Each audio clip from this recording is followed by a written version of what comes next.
Hello नमस्कार। स्वागत है आपके अपने यूट्यूब चैनल 10th एक्सप्रेस में। देखिए, आज का जो क्लास होने वाला है ज्योग्राफी का, जो कि चैप्टर फर्स्ट का हम लोग जो है ख नंबर पढ़ेंगे, जल संसाधन।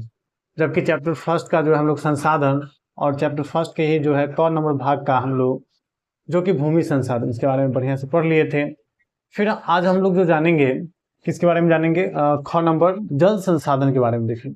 देखिए सबसे पहले जल संसाधन शुरू करने से पहले हम लोग समझ लेते हैं जो बुक का हम लोग का इंट्रोडक्शन जो है। देखिए जैसा कि आप लोग को पता होगा, बुक पढ़े होंगे तो, कि 2008 में, कितना में, 2008 में उत्तरी बिहार में जो है बाढ़ आया था।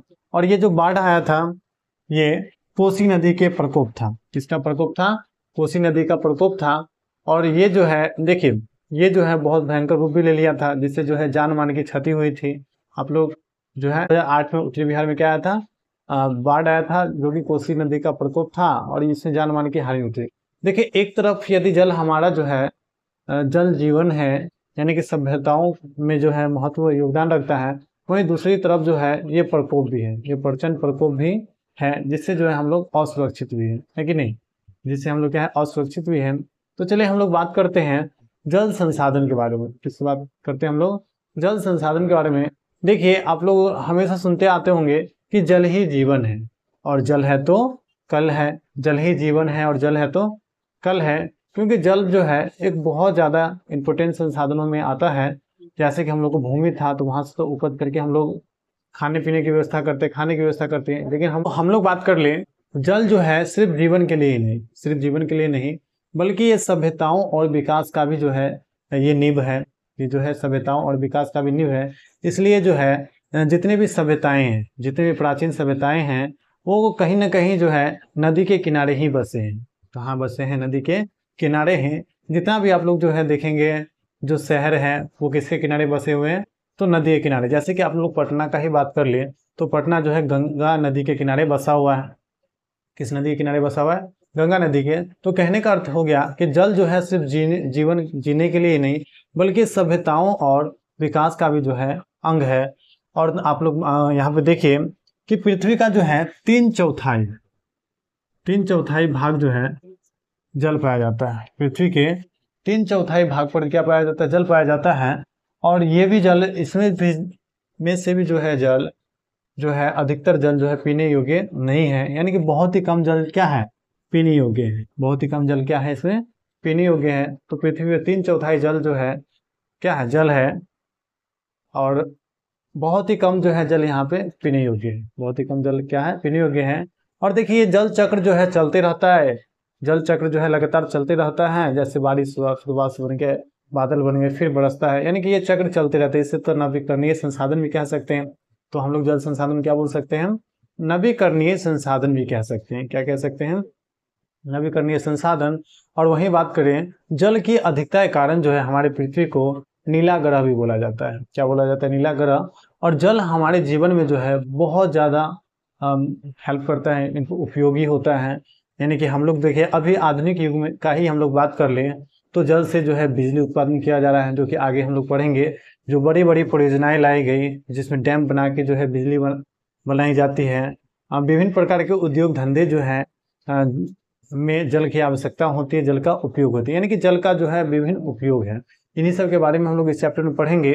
तो आप लोग जो है अब PDF के रूप में देखिए, वर्ड जल संसाधन, इसका जो हम लोग एक ही वीडियो में, वन शॉट नोट में हम लोग एक ही वीडियो में सारा ये चैप्टर जो है इसका सारा पॉइंट्स देख लेते हैं और ये चैप्टर को हम लोग जो है खत्म कर देते हैं। तो चलिए शुरू करते हैं हम लोग जो है भूगोल का।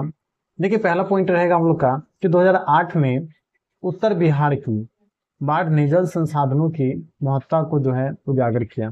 2008 में आप लोग याद रखेंगे उत्तर बिहार में जो है बाढ़ आया था और ये कहीं ना कहीं बहुत ज़्यादा तबाही मचाया था।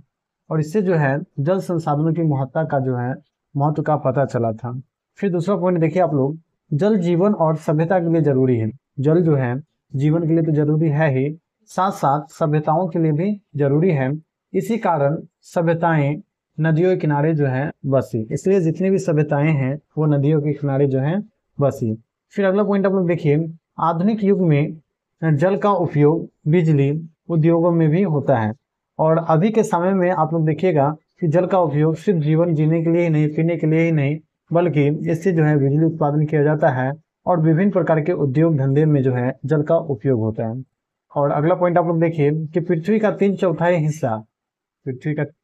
हिस्सा जल से ढका है, लेकिन पीने योग्य जल जो है बहुत ही कम है। तो 3/4 हिस्सा जो है जल से ढका है, लेकिन पीने योग्य जल जो है बहुत ही कम है। फिर अगला पॉइंट आप लोग देखिए कि जल सतत चक्र चलता रहता है। जल का जो है सतत चक्र चलते रहता है, जिससे यह नवीकरणीय संसाधन है। जिससे ये जल कौन सा संसाधन है? तो नवीकरणीय, यानी कि पुनः पूर्ति योग्य, यानी कि जल का चक्र जो है लगातार चलते रहता है। जैसे कि वर्षा के रूप में जो है वो जमीन पे आएंगे, फिर जो है वाष्पीकरण की प्रक्रिया द्वारा जो है फिर से ये जाके वायुमंडल में बादल बन जाएंगे और फिर से वर्षा आएंगे, यानी कि ये लगातार चक्र चलते रहेगा, जिसके कारण ये क्या हो जाते हैं? नवीकरणीय संसाधन हो जाते हैं।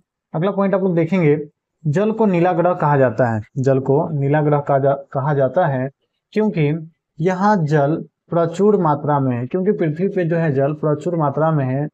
कुल जल का 96.5% जल महासागरों में है।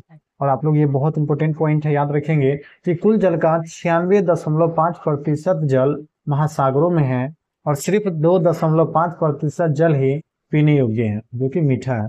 और देखिए कितना सारा पानी हम लोग का जो है कम है। मोटा मोटी हम लोग बात कर ले तो 97%, कितना परसेंट? 97% जो जल है वो खारा जल है। कैसा जल है? खारा जल है, जो कि नमकीन है। इसका उपयोग ना ही हम लोग पीने के लिए करते, नहीं कपड़ा साफ करने के लिए करते हैं, नहीं नहाने के लिए, यानी कि इसका उपयोग नहीं करते। वहीं बचा 3% जल, तो मात्र और मात्र 3% जल ही है जो पीने योग्य है, जो कि अलवणीय है। और इसका उपयोग हम लोग जो है पीने के लिए, खाना बनाने में, हर एक विभिन्न प्रकार की क्रियाओं में जो है यही 3% जल का उपयोग करते हैं। तो पृथ्वी पे तो जल प्रचुर मात्रा में है, लेकिन आप लोग देख लीजिए कितना प्रचुर मात्रा में, पीने यूज कितना आ रहा है, तो मात्र और मात्र 3% जल। अगला जो मेन पॉइंट हम लोग पढ़ेंगे, जल के स्रोत। अगला जो हम लोग को पॉइंट पढ़ना है, जल के स्रोत। तो चलिए हम शुरू करते हैं जल के स्रोत को। तो देखिए जल के निम्नलिखित स्रोत हैं, और पहला स्रोत हम लोग बात करेंगे भूपृष्ठीय जल। और पहला जल का बात हम लोग क्या करेंगे?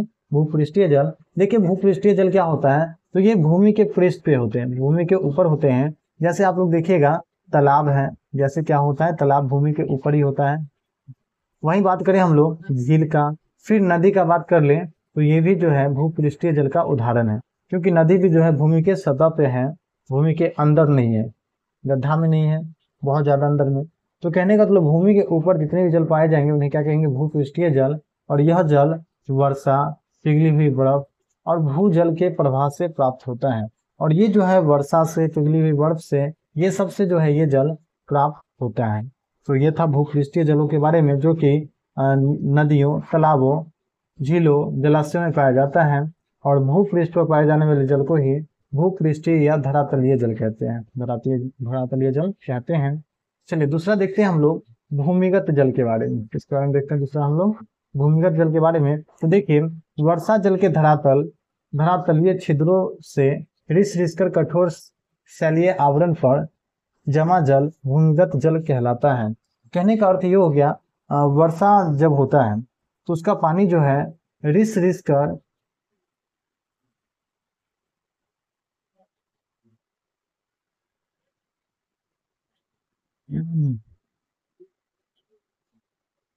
देखिए कहने का अर्थ हो गया, जब वर्षा का होता है तो उसका पानी रिस कर भूमि के नीचे चला जाता है और वहां पे पत्थरों में जाके संरक्षित हो जाती है। पत्थरों पे जाके वहां पे क्या हो जाती है?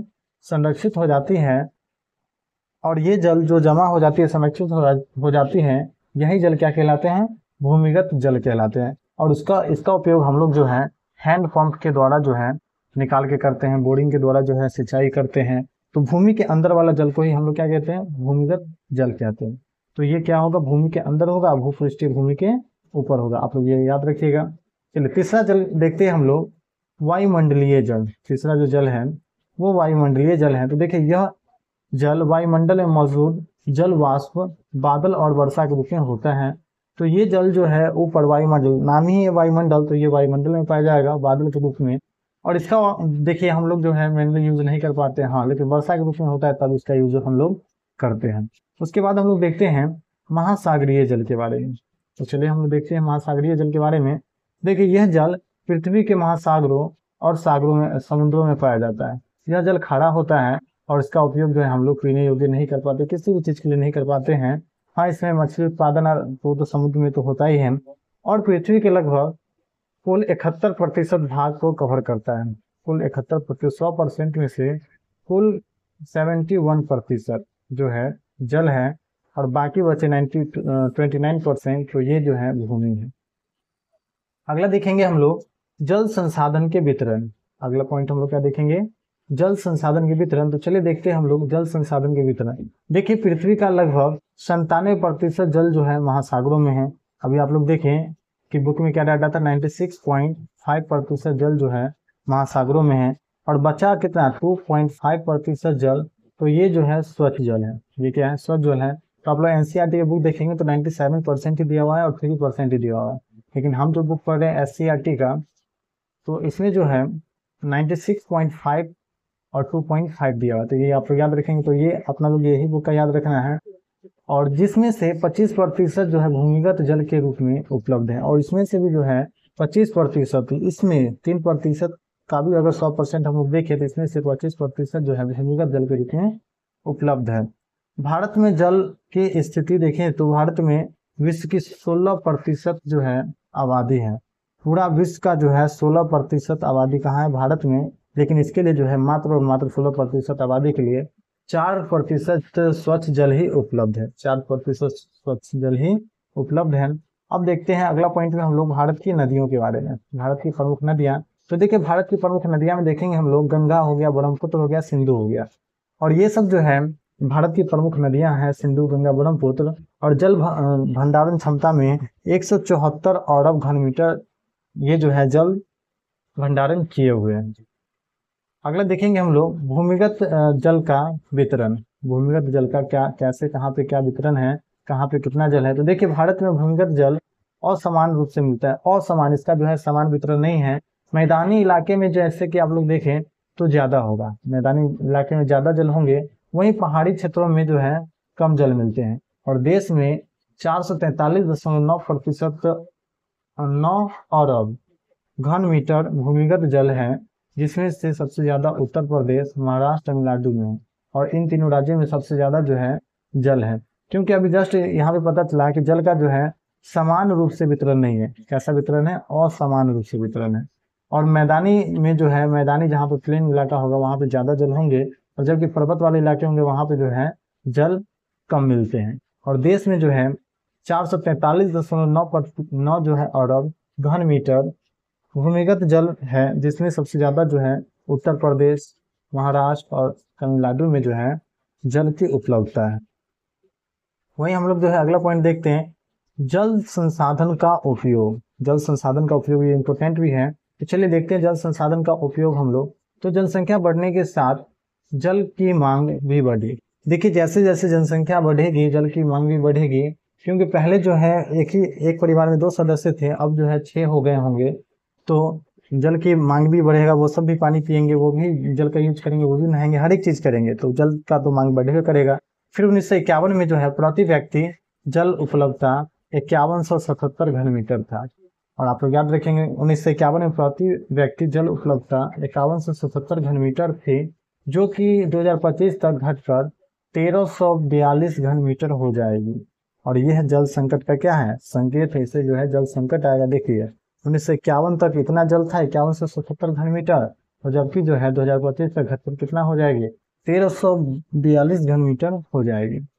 वहीं अगला पॉइंट हम लोग देखें तो जल के उपयोग के क्षेत्र। जल के उपयोग के क्षेत्र, तो देखिए जल का उपयोग पीने, सिंचाई, उद्योग, बिजली, मछली पालन, घरेलू कार्य आदि में होता है। और ये बहुत इंपॉर्टेंट है, आप लोग से पूछा जाएगा जल संसाधन के उपयोग को लिखिए। तो आप लोग क्या लिखना है, जल संसाधन के उपयोग निम्नलिखित हैं, जैसे पीने के लिए यानी कि पेयजल के लिए, दूसरा में आप लोग लिखेंगे सिंचाई के लिए, फिर उद्योग के लिए, फिर लिखेंगे बिजली निर्माण में, मछली पालन में, घरेलू कार्य में इत्यादि में जो है जल का उपयोग होता है। और सबसे ज्यादा जल जो है सिंचाई में लगता है, भूमिगत सिंचाई में लगता है। और आने वाले वर्षों में घरेलू और औद्योगिक उपयोग भी बढ़ेगा। और जैसा कि सिंचाई में बढ़ा है उसी प्रकार से जो है घरेलू उपयोग में और उद्योग में भी जो है जल का उपयोग बढ़ेगा। अगला देखेंगे हम लोग जल का महत्व। अगला क्या देखेंगे हम लोग, जल का महत्व। तो देखिए जल मानव जीवन, पशु पक्षी, पेड़ पौधे सबके लिए जरूरी है। जल किसके लिए जरूरी नहीं है? तो पेड़ पौधे को ग्रो के लिए, मानव को पीने के लिए, पशु पक्षी भी जल पीते हैं। तो देखिए प्राणियों में 65% और पेड़ पौधे में 65 से 99% जल पाया जाता है। तो आप लोग याद रखेंगे, ये इम्पोर्टेंट है कि प्राणियों में 65% जल और पौधों में जो है 65 से 99% तक जल होता है। तो ये बात आप लोग याद रखेंगे। और जल का महत्व क्या है? तो जल सबके लिए जरूरी है, जैसे मानव जीवन के लिए, पशु पक्षी के लिए, पेड़ पौधों के लिए, सबके लिए जल बहुत जरूरी है।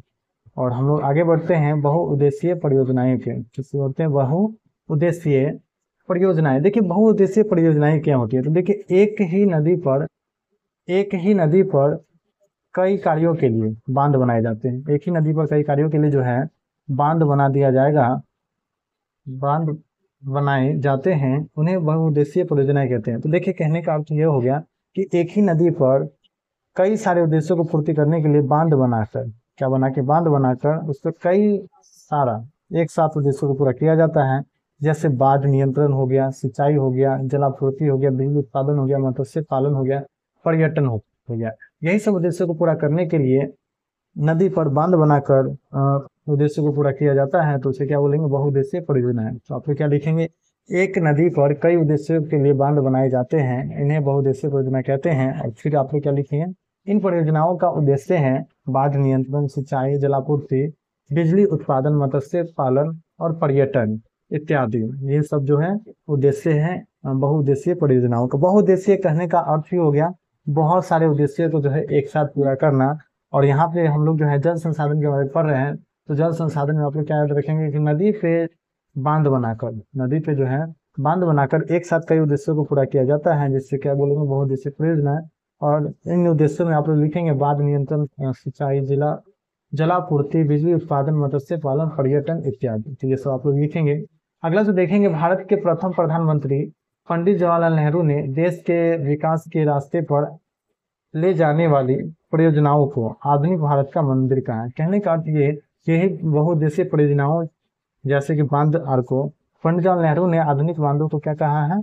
तो आधुनिक भारत का मंदिर कहा है। आधुनिक भारत का क्या कहा है? मंदिर कहा है, क्योंकि ये जो है विकास के रास्ते पर ले जाने वाली परियोजनाएं हैं, इसलिए ये पंडित जवाहरलाल नेहरू ने आधुनिक भारत का मंदिर कहा है। तो ये बात आप याद रखेंगे। आधुनिक भारत का मंदिर किसको कहा गया? तो देश के बांधों को, भारत के बांधों को। फिर अगला पॉइंट हम लोग देखेंगे भारत में प्रमुख परियोजनाएं। तो भारत में कौन कौन सी परियोजनाएं हैं तो देख लेते हैं हम लोग। तो भारत में इन परियोजनाएं के बारे में अगले चैप्टर में जो है हम लोग विस्तार पूर्वक पढ़ेंगे। फिलहाल यहाँ पे जान लेते हैं कि भाखरा नांगन, हीराकुंड, दामोदर, गोदावरी, तुंगभद्रा जैसी परियोजनाएं देश के विकास में सहायक है। इन सभी के बारे में विस्तार पूर्वक जो है हमें आगे चैप्टर में पढ़ना है।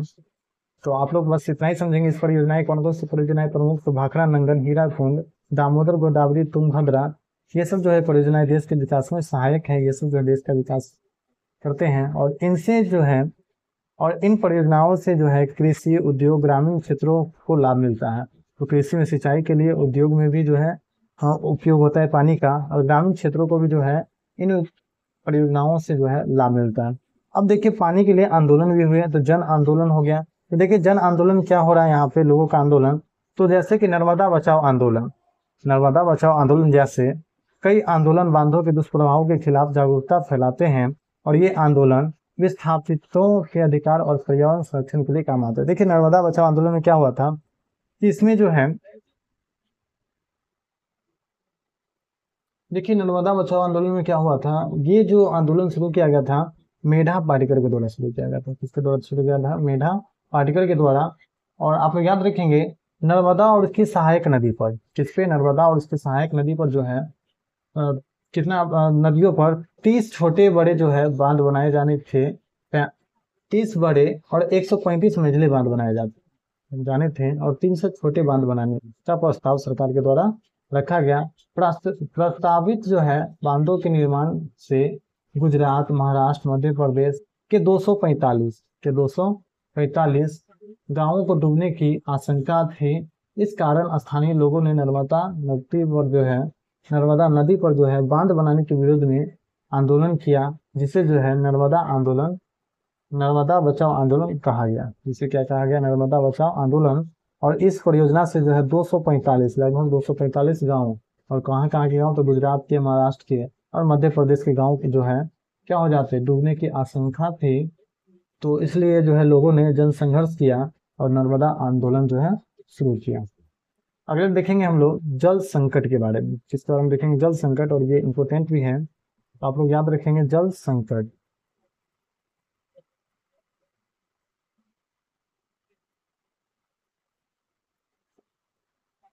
तो देखेंगे अगला पॉइंट आप लोग जल संकट। तो देखिए, पीने योग्य जल का नहीं मिलना, पीने योग्य जल का नहीं मिलना क्या कहलाता है? जल संकट कहलाता है।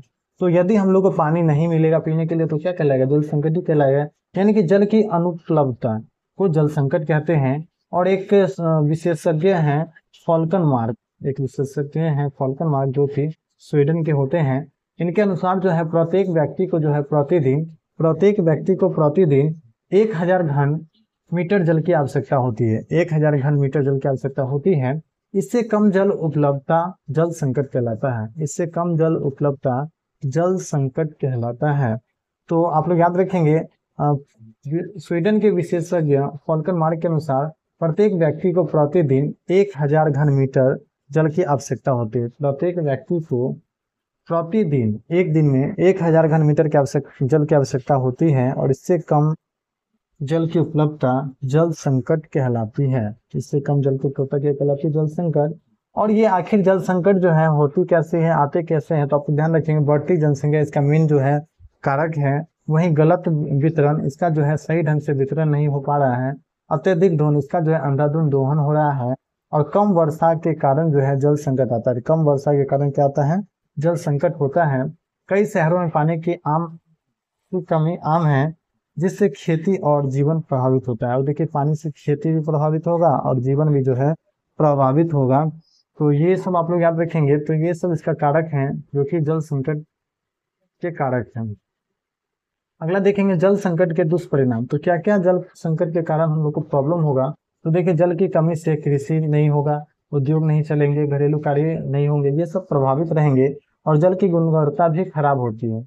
और जल की जो है गुणवत्ता खराब हो जाती है, जिससे बीमारियां फैलती हैं और जिसको पीके हम लोग जो है बीमार होते हैं। कई नदियां प्रदूषित हो चुकी हैं, छोटी नदियां सूख गई है। ये सब दुष्परिणाम है जल संकट के कारण। देखिए, जब जल नहीं होंगे तो नदी सूखी जाएंगे और नदी जो है प्रदूषित हो जाएंगे, क्योंकि चलता जल रहता है तभी तो नदी को साफ करते रहता है। जितना कूड़ा करकट होता है अपने साथ जो है एक स्थान से दूसरे स्थान चले जाता है। लेकिन जल जब नहीं रहेगा, जब थोड़ा बहुत जल रहेगा तो उसमें बहुत सारा जो है पॉल्यूशन आ जाएगा, प्रदूषित हो जाएंगे। अगला देखेंगे, वर्तमान समय में भारत में कुल विद्युत के लिए 22% भाग जल विद्युत से प्राप्त होता है। तो यहाँ पे हो जाएगा जल विद्युत।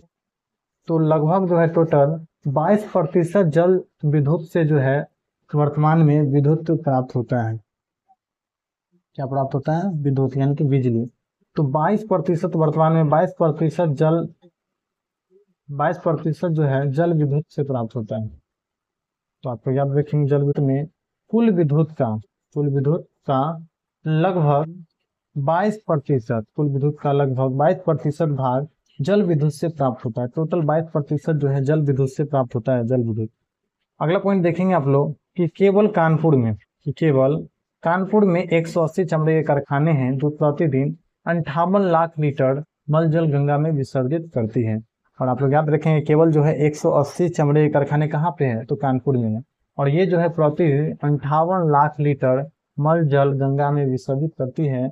तो बताइए, गंगा जो है मैली होगी कि नहीं? गंगा जो है प्रदूषित होगी कि नहीं? तो आप लोग याद रखेंगे, टोटल जो है सिर्फ उत्तर प्रदेश के कानपुर में, और बाकी तो आप लोग समझ सकते हैं पूरा देश में कितना कारखाना होगा, बहुत सारा कारखाना होगा, और कितना मिलकर जो है नदियों को प्रदूषित करते होंगे। अगला जो पॉइंट हम लोग देखेंगे, जल संरक्षण और प्रबंधन की आवश्यकता। संरक्षण और प्रबंधन की आवश्यकता, कैसे हम लोग जो है जल के बचाव कर सकते हैं, कैसे जो है इसको संरक्षित करके रख सकते हैं। तो जल संरक्षण और प्रबंधन की आवश्यकता में देखेंगे हम लोग कि सीमित जल संसाधनों को बचाने और प्रबंधित करने की आवश्यकता है। जितना जल जो है सीमित है, इसको जो है बचाने की आवश्यकता है और इसको जो है प्रबंध करके जो है प्लानिंग के साथ जो है बचाव करने की जरूरत है। इसलिए सरकार ने भी जो है जल नीति कितना में लाया था, 2002 में बनाई थी। इसलिए सरकार ने भी जो है जल नीति 2002 में बनाई, और जिसमें जल की उपलब्धता बनाए रखना, जिसका उद्देश्य क्या था, जल की उपलब्धता बनाए रखना, प्रदूषण रोकना और पुनर्चक्रण पर जोर देना, पुनर्चक्रण पे जो है जोर देना। और ये सरकार जो योजना में क्या बताई कि जल का जो है उपलब्धता को बनाए रखना है, और फिर क्या करना है, प्रदूषण से भी जो है जल को बचाव करना है, और इसका जो है पुनर्चक्रण बनाए रखना है, किसका जो है पुनर्चक्रण होते रहें, फिर जाए फिर वापस धरती पे आए।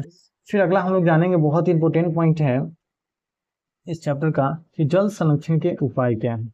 जल संरक्षण के उपाय क्या हैं, तो आप लोग ध्यान रखेंगे जल संरक्षण के क्या क्या उपाय हैं, कैसे हम लोग जो है जल को संरक्षित कर सकते हैं। तो सबसे पहला नंबर जो है, हम लोग वर्षा जल का संचयन करेंगे। वर्षा जल को क्या करेंगे, संचयन करेंगे। जो भी वर्षा के रूप में जल आएगा उसको हम लोग क्या करेंगे, गड्ढा के रूप में जो है संचयन कर लेंगे, गड्ढा करके। या फिर जैसे कि चौड़ चाचर होता है तो वहां पे भी जो है जल गड्ढा के रूप में होता है, तो वो क्या हो जाएगा, संरक्षित हो जाएगा। तो जहाँ पे हम लोग का अगर व्यवस्था है, अगर होगा तो वहाँ पे क्या कर देंगे, वर्षा के जल को संरक्षित कर देंगे। ये नहीं कि सड़कों पे ऐसे ही जा रहा है तो एक प्रकार का अंडरग्राउंड बना देंगे पानी का नीचे, कि पानी नीचे में जाते रहेगा और ये खुद पर खुद जाके अंदर में संरक्षित हो जाएगा। दूसरा देखेंगे आप लोग, पानी का विवेकपूर्ण उपयोग करना, और पानी का हम लोग जो है जल का विवेकपूर्ण तरीके से उपयोग करेंगे। जल का कैसे उपयोग करेंगे, विवेकपूर्ण तरीके से। ये नहीं कि हम लोग को जो है अंधाधुंध उपयोग कर देना है, जितना जरूरी है हम लोग को जल को उतना ही उपयोग करना है। तो पानी का अगर यदि हम लोग बुद्धि विवेक से उपयोग करते हैं, बचत करके काम करते हैं, तो ये जल का संरक्षण होगा। तीसरा देखेंगे, जल को प्रदूषित होने से बचाकर, और जल को जो है हम लोग प्रदूषित भी नहीं करेंगे। जैसे कि आप लोग जो देखते हैं आस पड़ोस की नदियां जो है कितनी गंदी होती है, उनपे जो है जितने अवशिष्ट होते हैं उसी में जाके फेंकते हैं। यदि नदी बगल में हो, कितना लोग जो है वहां पे जाके कपड़ा खींचते हैं, जिसके साबुन का यूज होता है, अपमार्जक का यूज होता है, जिसके कारण भी क्या होता है, जल प्रदूषित होता है। इसके कारण क्या होता है, जल प्रदूषित होता है। और मवेशी को भी जाके वहां पे नहाते हैं, और तरह तरह के जो है वहां पे प्रदूषित वाला काम करते हैं, जिसके कारण जो है जल प्रदूषित होते हैं, और ये कहीं ना कहीं असंरक्षित रहेंगे और जल की जो है इससे कमी होगी। अगला देखेंगे, चौथा नंबर, इस्तेमाल पानी को दोबारा इस्तेमाल करें। और हम लोग जो है ऐसा करेंगे कि जो इस्तेमाल पानी हो जाएगा, जो इस्तेमाल, जैसे कि वर्षा का जल है वो छत से टपका, तो वहाँ पे हम लोग क्या कर लेंगे, एक प्रकार का स्टोर करने वाला बना लेंगे, उसमें पानी अपना जाता रहेगा, फिर फिल्टर होकर हम लोग उसका जो है हाथ और धोने में यूज कर सकते हैं। यानी कि इस्तेमाल पानी का जो है दोबारा इस्तेमाल करेंगे। इस्तेमाल पानी का क्या करेंगे, ऐसा व्यवस्था करेंगे जो कि दोबारा इस्तेमाल हो। फिर देखिए, भूजल का संरक्षण करके, और भूमिगत जल है उसका जो है हम लोग संरक्षित करेंगे, क्योंकि यही जल जो है पीने योग्य होता है। ये जल क्या होता है, पीने योग्य होता है, हर एक कार्य करने के योग्य होता है। इसको तो हम लोग भूजल को यानी कि भूमिगत जल को तो एकदम कंफर्म जो है संरक्षित करना है तो करना है। फिर अगला पॉइंट हम लोग देखते हैं, जल संरक्षण के मुख्य उपाय, जो कि आप लोग के बुक में दिया गया है। तो देखिए, जल संरक्षण के मुख्य उपाय में हम लोग देखेंगे जल की उपयोगिता बनाए रखना। तो सबसे पहले हम लोग क्या करेंगे, जल की उपयोगिता जो है बनाए रखेंगे। क्या करेंगे, हम लोग जल की उपयोगिता बनाए रखेंगे, जिसमें जो है पानी की जो है विवेकपूर्ण उपयोग करेंगे। नालों को बंद रखना, नालों को बंद रखेंगे, जिसके कारण जो है उसमें जो है वर्षा का जल नहीं जाए और वो जाके बर्बाद ना हो जाए। बर्बादी को जो हम लोग क्या करेंगे, रोकेंगे, पानी की बर्बादी को भी रोकेंगे। और दूसरा पॉइंट देखेंगे आप लोग, जल को प्रदूषित होने से बचाना। और हम लोग क्या करेंगे, जल संरक्षण के लिए जल को प्रदूषित होने से भी बचाएंगे। जैसे उद्योग, घरेलू, कृषि अवशिष्ट, ये सब चीजें जो है जल में नहीं डालेंगे। ये सब चीजें जो है हम लोग नहीं डालेंगे। जैसे कि कितना होता है, फैक्ट्री यार्ड का कचरा होता है, वो डायरेक्ट क्या किया जाता है, नदी में जोड़ दिया जाता है, ऐसा बिल्कुल नहीं करेंगे। घरेलू भी जितने अवशिष्ट पदार्थ होते हैं, कचरा होते हैं, उसमें नहीं फेंकेंगे। और कृषि से संबंधित भी जो अवशिष्ट पदार्थ होते हैं उसमें जाके हम लोग जल में नहीं डालेंगे। तो ये सब काम करके हम लोग जो है जल का संरक्षण कर सकते हैं। और तीसरा देखेंगे, प्रयुक्त जल का पुनः उपयोग और पुनर्चक्रण। और जो जल हमारे पास अवेलेबल है उसका जो हम लोग पुनः क्या कर सकते हैं, उपयोग कर सकते हैं, पुनर्चक्रण कर सकते हैं। और इस्तेमाल किए गए पानी को छानकर दोबारा इस्तेमाल कर सकते हैं। जो पानी इस्तेमाल हो गया उसको जो है छानकर ऐसा सिस्टम बिठाएंगे जो कि फिर से उपयोग हो जाए। और अगला पॉइंट देखेंगे आप लोग, प्रारंभिक जो है जल संरक्षण विधियां, जो प्रारंभ में होते थे, सदियों से होते आ रहे हैं। तो कैसे, तो देखिए, वर्षा जल संचयन, तो वर्षा जल संचयन तो होता ही आ रहा है। वेट लैंड्स, यानी कि जो भावड़ होते हैं, चौर चांचर होते हैं, उसका भी जो है संरक्षण करके रखते हैं ताकि पानी स्टोर रहे और वो भूमिगत जल हो जाए। मल जल शोधन, और मल जल जो है उसका शोधन, इसको निपटारा करके उसमें नहीं जाकर फिर कुएं, तालाब, ये सब का जो है उपयोग करके, ये सब को संरक्षित करके, टैंक आदि का उपयोग करके, और पहाड़ी क्षेत्रों में गुल, राजस्थान में खाल जैसी स्थानीय विधियां ये सब प्रचलित हैं। फिर अगला पॉइंट देखेंगे आप लोग, तकनीकी विकास, और हम लोग देखेंगे अब तकनीकी विकास तो माइक्रो स्प्रिंकल, ड्रिप सिंचाई, लिफ्ट सिंचाई जैसी तकनीक से पानी में अधिक सिंचाई संभव है। तो कहने का देखिए, सिंचाई यदि करते हैं तो हम लोग को पौधा में ही पौधा के जड़ को ही सिर्फ पानी की जरूरत पड़ता है, और बोरिंग वाला पाइप से क्या होता है, पूरा खेत जो है जलमग्न होता है। लेकिन स्प्रिंकल पाइप क्या होता है, एक प्रकार का पाइप टाइप का होता है, और इसमें जो छोटे छोटे छिद्र बना होता है, और ये पानी जो है उड़ उड़ के पौधे के जड़ों में जाके पड़ते हैं, इसी कारण सिंचाई के काम भी हो जाता है और पानी की भी जो है बचत हो जाती है। तो ये सब जो है आधुनिक है, तकनीक के कारण होता है। फिर देखेंगे समुदाय और एनजीओ की भूमिका। तो क्या क्या है समुदाय और एनजीओ की भूमिका, तो कई जगह एनजीओ और स्थानीय लोग छत, वर्षा जल संचयन, टैंक आदि के जरिए जल संरक्षण कर रहे हैं। तो कई जगह जो है एनजीओ है, स्थानीय लोग हैं, वो छत से जो वर्षा का जल होता है गिरता है उसको संचयन करते, उसको स्टोर करते हैं, और टैंक आदि के जरिए जल का संरक्षण करते हैं। टैंक में रख के या फिर कुछ और चीज में रखकर जो है जल का संरक्षण करते हैं। फिर देखेंगे मेघालय के शिलोंग में छत वर्षा जल संचयन पारंपरिक रूप से प्रचलित है। पुराने समय से जो है मेघालय के शिलोंग में वर्षा जल, छत जल का संचयन होता ही आ रहा है, और भूमिगत जल का 22% भाग का संचयन वर्षा जल का भूमि में प्रवेश करने से होता है, और 22% जल जो है कहाँ जाता है, भूमि के अंदर जाता है, जो कि इसका जो है उपलब्धता हो जाता है। और अगला देखेंगे हम लोग मेघालय स्थित चेरापूरी मौसिनराम में विश्व एवं मौसिनराम। तो आप लोग याद रखेंगे मेघालय में चेरापूरी और मौसिनराम में विश्व की सर्वाधिक वर्षा होती है, जहां पेय जल संकट का निवारण 25% जल संरक्षण से होता है। और इस बुक का जो है हम लोग इस चैप्टर का जो है हम लोग लास्ट पॉइंट देख लेते हैं, सोन परियोजना एक अध्ययन। और जल संसाधन का हम लोग जो है लास्ट टॉपिक देख लेते हैं, सोन परियोजना एक अध्ययन। तो देखते हैं इसमें हम लोग सोन परियोजना के बारे में, जो कि बिहार में। तो बिहार में सोन, गंडक, कोसी जैसी परियोजनाएं हैं। तो बिहार में सोन, गंडक, कोसी जैसी परियोजनाएं हैं, जिसमें से सोन नदी परियोजना के बारे में हम लोग देखते हैं। तो देखिए, सोन परियोजना बिहार की सबसे पुरानी और प्रमुख परियोजना है। सोन परियोजना बिहार की सबसे पुरानी और प्रमुख परियोजना है, जिससे संचित भूमि और फसल उत्पादन बढ़ा, जिससे जो है संचित भूमि सिंचाई हुई और फसल उत्पादन में क्या हुआ, बढ़ गया। इस परियोजना की शुरुआत 1874 ईस्वी में, इस परियोजना की शुरुआत कब हुआ था, 1874 ईस्वी में हुई थी। और इसकी कुल लंबाई जो है 130 किलोमीटर है। इसकी कुल लंबाई कितना, 130 किलोमीटर है, और यह लगभग 30 लाख हेक्टेयर भूमि को संचित करता है। और यह लगभग जो है 30 लाख हेक्टेयर भूमि को जो है सिंचाई की व्यवस्था, सिंचाई में उपयोग आता है, सिंचाई के लिए उपयोग आता है ये सोन परियोजना। अगला देखेंगे आप लोग, इसकी शाखाएं जो है भोजपुर, बक्सर,